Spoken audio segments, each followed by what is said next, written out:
हाँ जी, तो चंद्रयान 2 की असफलता के बाद में भारत ने हार नहीं मानी और चंद्रयान 3 को लेकर भारत एक बार फिर से तैयार है। पिछली बार नरेंद्र मोदी जी ने जिस प्रकार से इसरो के साइंटिस्ट को भरोसा दिलाया था कि आप हार नहीं मान सकते, वो तस्वीरें आज भी लोगों के जहन में जिंदा हैं। अब देखिए, सब कहने सुनने की बातें हैं, लेकिन मुद्दे की अगर हम बात करें तो इस वीडियो में हम समझने वाले हैं कि चंद्रयान 3 क्या करेगा, क्या वो उसका भविष्य हो सकता है, किस प्रकार से वो पहले से अलग है। इन सभी चीज़ों के बारे में हम लोग बहुत विस्तार से बात करने वाले हैं। तो यदि आप थोड़ा बहुत भी चंद्रयान में इंटरेस्टेड हैं तो ये वीडियो आपके लिए है। देखिए, सीधी सीधी सी बात है कि इंसान चाहे किसी भी मुकाम पर पहुंच जाए, लेकिन भगवान के प्रति आस्था ऐसी चीज़ है जो यदि मन में हो तो कभी खत्म नहीं होती। हाल में ऐसे दो एग्जाम्पल देखने के लिए मिले, जब चंद्रयान 3 लॉन्च करने वाली वैज्ञानिकों की टीम चंद्रयान 3 का मिनी मॉडल लेकर तिरुपति मंदिर आशीर्वाद लेने पहुंची, और दूसरी ओर जिस प्रकार से हम समझते हैं कि जब भी भक्ति की बात आती है और साइंस की बात आती है तो वहां पर कहीं ना कहीं कुछ ना कुछ लोग कॉन्ट्रडिक्ट जरूर करते हैं। लेकिन सीधी सी बात है, यहाँ पर अगर हम समझें तो एएनआई द्वारा जारी किए गए विजुअल्स में साफ दिखा कि 14 जुलाई को होने जा रहे चंद्रयान 3 के लॉन्च से ठीक पहले इसरो वैज्ञानिकों की टीम काफ़ी ज़्यादा उत्साह के साथ तिरुपति वेंकटचलपथी मंदिर में गई और भगवान का आशीर्वाद लिया। इस दौरान उनके पास चंद्रयान 3 का मिनी मॉडल भी था। इसरो वैज्ञानिकों ने मंदिर से बाहर आकर मीडिया को बताया कि ये चंद्रयान 3 है, हमारा चंद्रमा तक का मिशन, हम इसे कल लॉन्च करेंगे। इसरो टीम के पास इस प्रकार से मंदिर जाने पर सोशल मीडिया पर कई लोगों ने सवाल भी खड़े किए, लेकिन कई लोग ऐसे भी थे जिन्होंने टीम के इस कदम को सराहा। वे बोले कि लोग विज्ञान और अध्यात्म को अलग मानते हैं, मगर दोनों एक दूसरे के पूरक हैं। भारत का तीसरा मून मिशन कल दोपहर 2:35 पर लॉन्च किया जाएगा।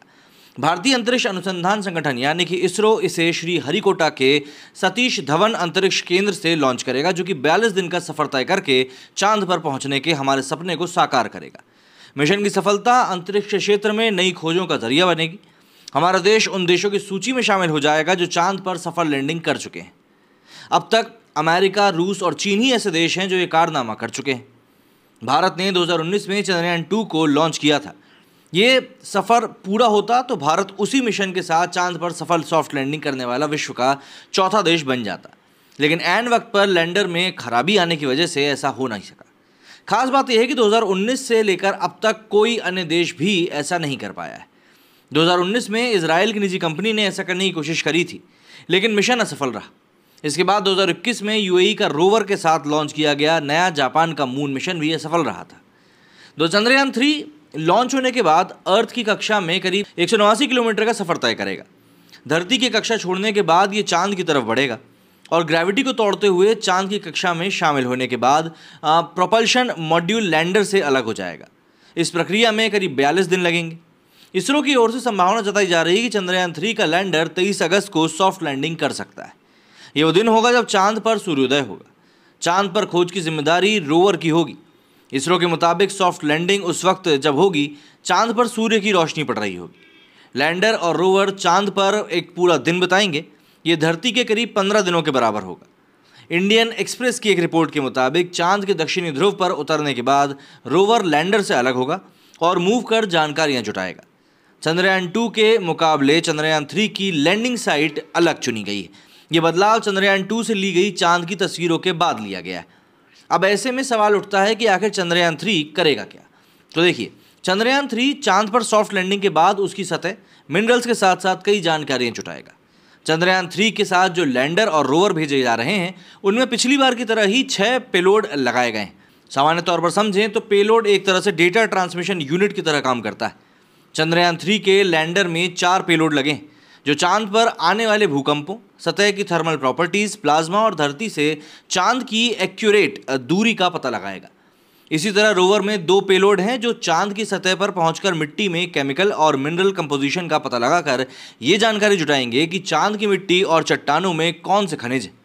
इसका तीसरा हिस्सा प्रोपल्शन मॉड्यूल का है, जो कि अगले 6 महीने तक चांद की कक्षा में रहेगा और एक छोटे ग्रह की तरह लगातार चक्कर काटता रहेगा। अब चंद्रयान 3 मिशन के बारे में थोड़ा और डिटेल में समझते हैं 10 सवालों की मदद से, जिससे कि आपको सब चीज़ें समझ में आ जाए एक एक करके। सबसे पहला सवाल तो यही है कि भाई चंद्रयान 3 का जो ये मिशन है आखिर है क्या। तो चंद्रयान 3 मिशन साल 2019 में गए चंद्रयान 2 मिशन का फॉलोअप मिशन है, जिसमें कि लैंडर की सॉफ्ट लैंडिंग और रोवर को सतह पर चलाकर देखा जाएगा। दूसरा सवाल आता है कि चंद्रयान 2 से ये कैसे अलग है चंद्रयान 3। तो देखिए, चंद्रयान 2 में लैंडर, रोवर और ऑर्बिटर था, जबकि चंद्रयान 3 में ऑर्बिटर के बजाय स्वदेशी प्रोपल्शन मॉड्यूल। ज़रूरत पड़ने पर चंद्रयान 2 के ऑर्बिटर की मदद ली जाएगी। प्रोपल्शन मॉड्यूल चंद्रयान 3 के लैंडर रोवर को चंद्रमा की सतह पर छोड़कर चांद की कक्षा में 100 किलोमीटर ऊपर चक्कर लगाता रहेगा। अब ये कम्युनिकेशन में काफ़ी ज़्यादा मददगार रहता है।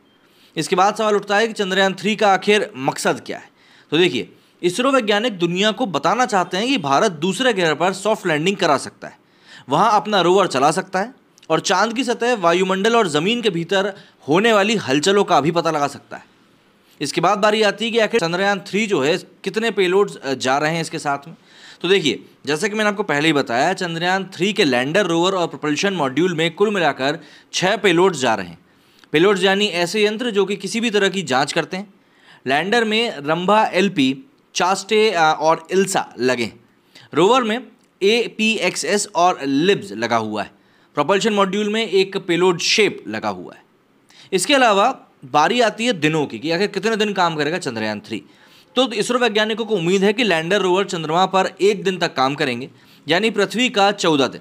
जहां एक प्रोपल्शन मॉड्यूल की बात की है तो ये 3 से 6 महीने तक काम कर सकता है। पॉसिबल है कि ये तीनों इससे भी ज़्यादा काम करें, क्योंकि इसरो के ज़्यादातर सैटेलाइट्स उम्मीद से ज़्यादा ही चलें। इसके बाद बारी आती है कि आखिर कौन सा रॉकेट चंद्रयान को लेकर जाने वाला है। तो चंद्रयान 3 की लॉन्चिंग के लिए LVM-3 लॉन्चर यानी कि रॉकेट का इस्तेमाल किया जा रहा है। ये भारी सैटेलाइट्स को अंतरिक्ष में छोड़ सकता है।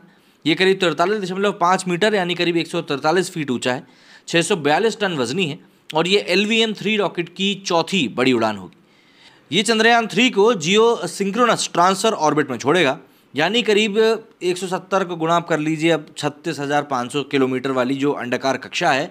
इससे पहले इसे GSLV Mk3 बुलाया जाता था, जिसके 6 सफल लॉन्च हो चुके हैं। अब इस मिशन के अगर सबसे कठिन हिस्से की हम बात करें तो लैंडर को चांद की सतह पर उतारना ही सबसे कठिन काम है। 2019 अगर आपको याद हो तो चंद्रयान 2 के विक्रम लैंडर की हार्ड लैंडिंग की वजह से मिशन खराब हो गया था। चंद्रयान 3 के लैंडर के थ्रस्टर्स में बदलाव किया गया है, सेंसर ज़्यादा संवेदनशील लगाए गए हैं और लैंडिंग के समय वैज्ञानिकों की सांसें थमी रहेंगी, ये भी बात आप ध्यान रखिएगा। अगर हम लोग यहाँ समझें कि कितने दिन बाद चांद पर लैंड करेगा तो ये आप समझ के चलिए 14 जुलाई की उसकी लॉन्चिंग के बाद चंद्रयान के लैंडर रोवर 45 से 50 दिन के अंदर जब सॉफ्ट लैंडिंग करेंगे, इस दौरान 10 चरणों में मिशन पूरा किया जाएगा। मतलब आप अगस्त की एक डेट मान सकते हैं। तो ऐसे में अगर हम दुनिया के देशों की बात करें तो जैसे कि मैंने बताया कि भारत चौथा देश होगा और ये करता है तो अमेरिका, रशिया और चाइना के बाद में, क्योंकि कुल मिलाकर 38 बार सॉफ्ट लैंडिंग का प्रयास किया गया है लेकिन सारे सफल हो नहीं पाए। 10वां क्वेश्चन आता है कि चांद पर सॉफ्ट लैंडिंग की सफलता की परसेंटेज कितनी है। तो देखिए, 4 देशों द्वारा किए गए प्रयास में सॉफ्ट लैंडिंग की सफलता दर सिर्फ 52% है, यानी सफलता की उम्मीद 50% के आसपास ही रखी जाए तो बेहतर होगा। चंद्रयान 3 के बारे में आपका क्या सोचना है, मेरे इस वीडियो के कमेंट बॉक्स में जाकर जरूर बताइएगा। मेरे इस वीडियो फिलहाल इतना ही। जय हिंद, जय भारत।